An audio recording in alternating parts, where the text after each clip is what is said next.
People say that salons are in the people business, and if that's the case, we need to be where the people are. For us to be able to scale our services, we have to be in an area in which we have people to serve. You don't necessarily need to be in the busiest area or the most expensive area, but you need to be in an area that has people that are going to want to come and get your service. There's no mistake as to why we established our 2 salons in the 2 fastest growing neighborhoods in Chicago. It's because we know that there are people there that are going to want to pay for quality service and pay a quality price. I was speaking with a salon owner about her salon and the rent that she was paying for the business. She had decided that it was too expensive for them to stay where they were, so she was going to look for a place that was less expensive. The challenge with this is that valuable real estate costs more.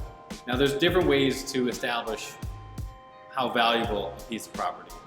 Maybe it's the population that it's around you, the age that they have, the average income of that person, or the co-branding that you have with the neighborhood. There is something to be said about being next to expensive neighbors. Case in point, it reminds me of a development that was going on here in Chicago. It's called Block 37, and it was one of the longest in-development projects in the city.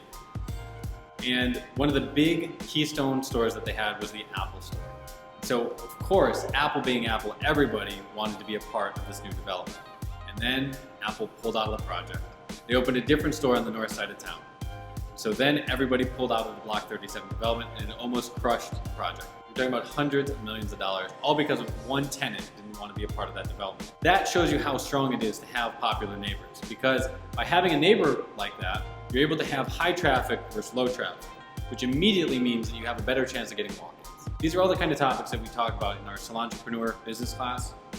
And this is one of the key aspects that you need to think about when you're trying to establish or grow your business is what place are we going to grow in?